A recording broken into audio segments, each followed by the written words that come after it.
पहले मैं इसे मूर्ख समझता था, अब पता चला है ये मूर्खता के साथ साथ धूर्तता का भी शिकार है। ये नादानी में झूठ नहीं बोलता है, ये जानते बूझते झूठ बोलता है। इन्होंने जो ख़त्म किया है वो भरोसा ख़त्म किया है। ये धूर्तों और मूर्खों का कॉकटेल है। ओबीसी आप समझ लीजिए कि मूर्ख, और ये जो चंपत राय बंसल जैसे ये धूर्त।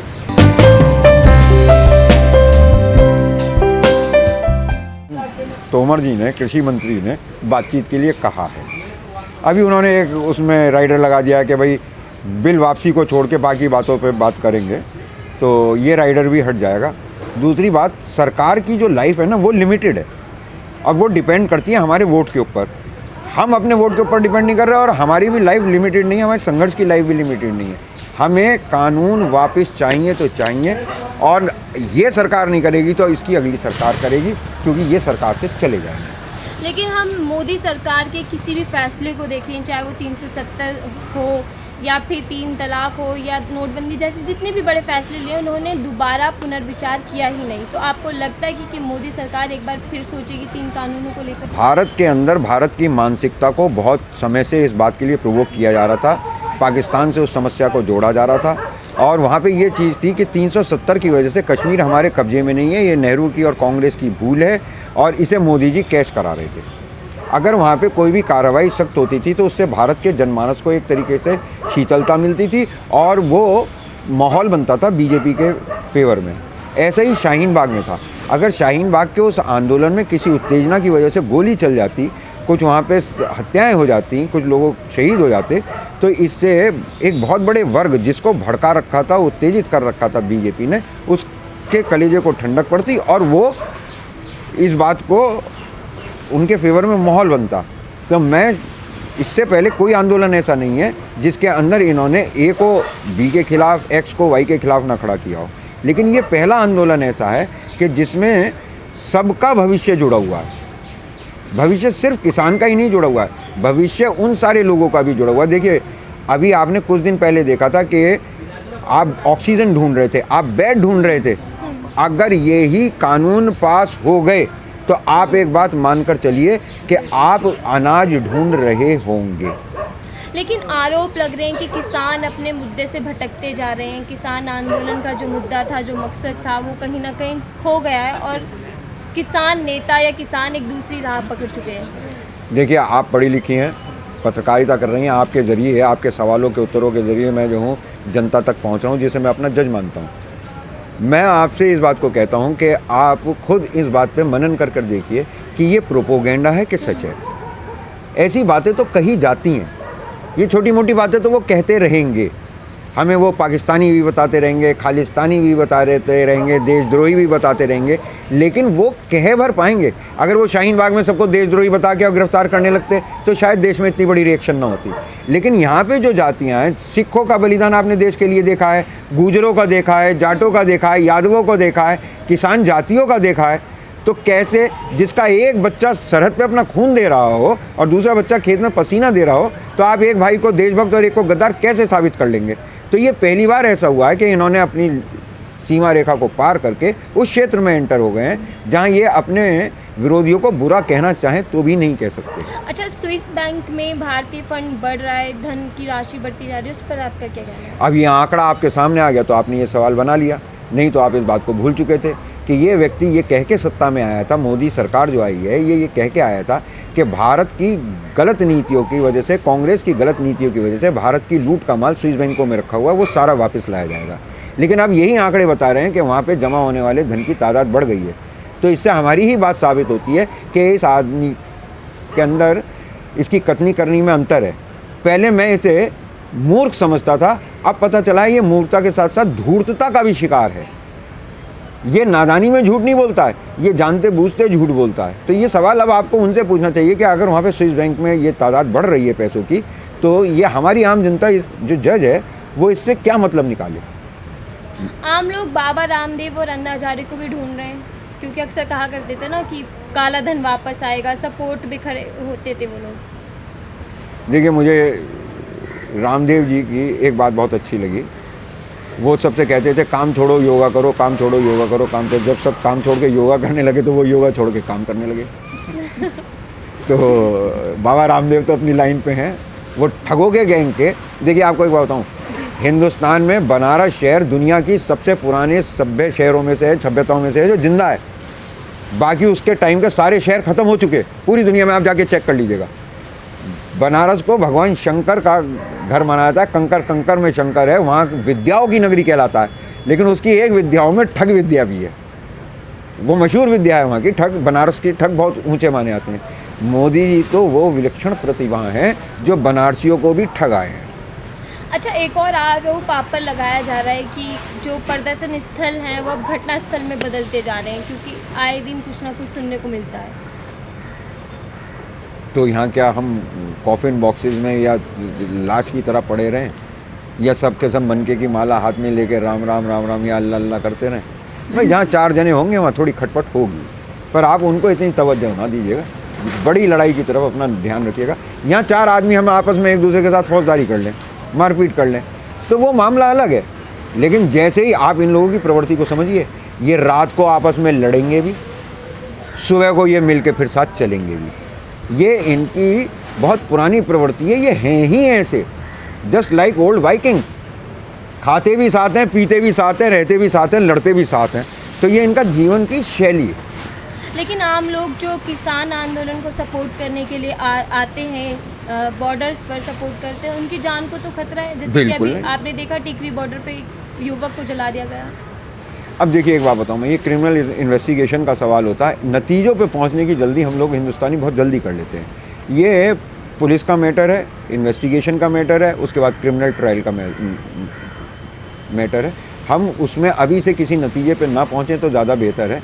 वो दुर्भाग्यपूर्ण था। लेकिन मैं आपसे एक बात पूछूंगा कि जब दिल्ली में कहीं कोई धरना नहीं था तब भी सड़कों पे हादसे होते थे, लोग जलते थे, मरते थे।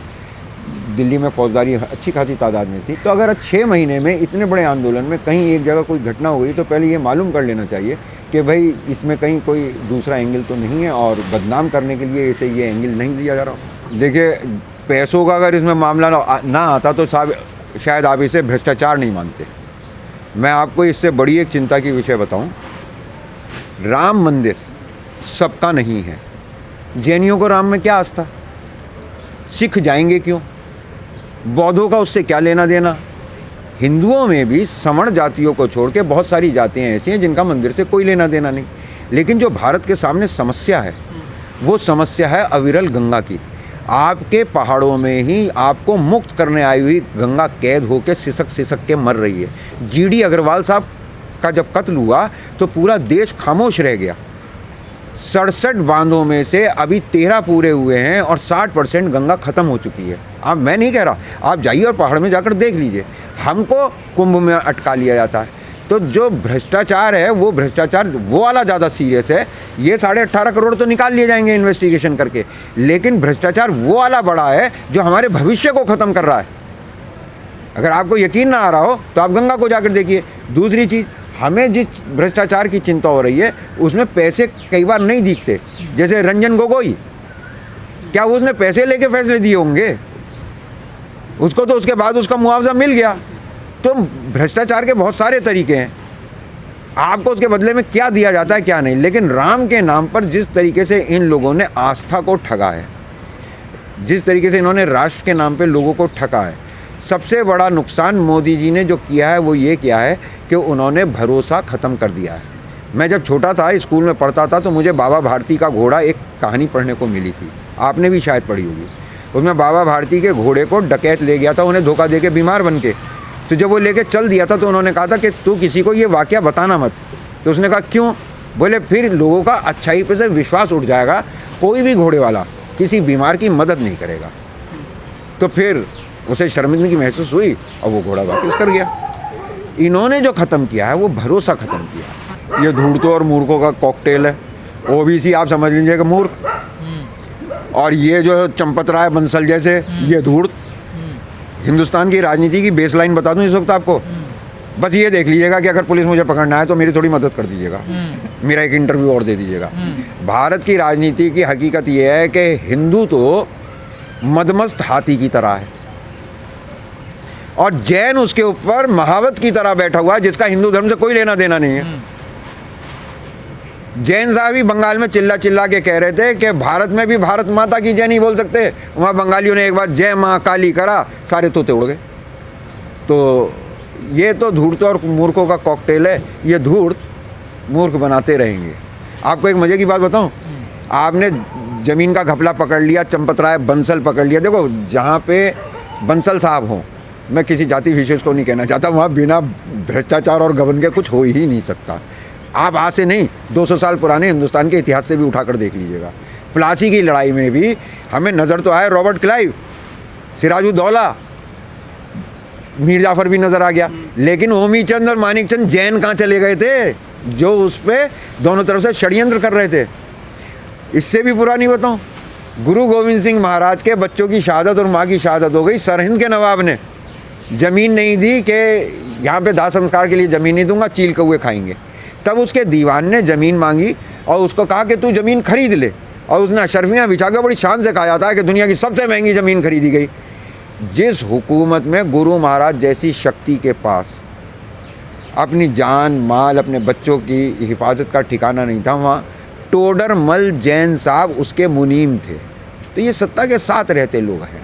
तो आप ओबीसी से जाके कहिएगा कि भाई, अब एक और ईमानदारी की बात बताऊँ, जितनी ये कबर पे से जो गंगा के किनारे रामनामी उतारी गई है ना चादरें, और अभी जब गंगा में जल बढ़ेगा और ये आपको बत्तखों की तरह तैरते हुए मिलेंगे, इनमें आप जाके चेक कर लीजिएगा 90% ओबीसी होंगे। लेकिन ओबीसी के साथ क्या है कि मानसिक गुलामी ने उसे वहीं खड़ा कर रखा है जहां वो था।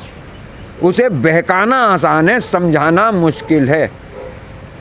इसकी वजह बता दूं, हमारी प्रवृत्ति। स्वच्छ भारत स्वस्थ भारत मिशन के तहत एक एनजीओ ने कूड़ेदान रखवाने का जिम्मा ले लिया। जब 1 लाख का पैसा खाते हैं तो 5,000 रखवाने भी पड़ते हैं। तो झारखंड के एक मंदिर के बाहर एक कंगारू फाइबर का बना हुआ, जिसके पेट की थैली में कूड़ा डलना था, और बड़ा खूबसूरत सा काली थूथन लाल कान वो खड़ा कर गए।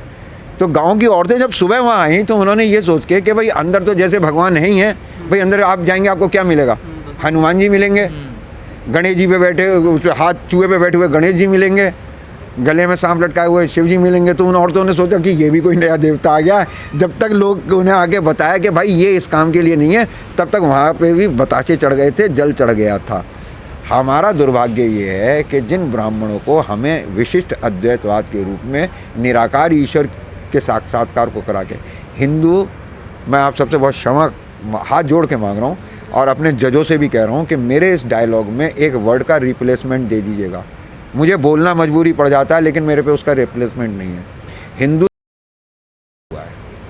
हार्डवेयर सही है, सॉफ्टवेयर में बग्स आ गए हैं। जिनके पास ये जिम्मा था, उन्होंने अपनी दुकान अपना पेट चलाने के चक्कर में उसको सही रास्ता नहीं बताया और ठग लिया।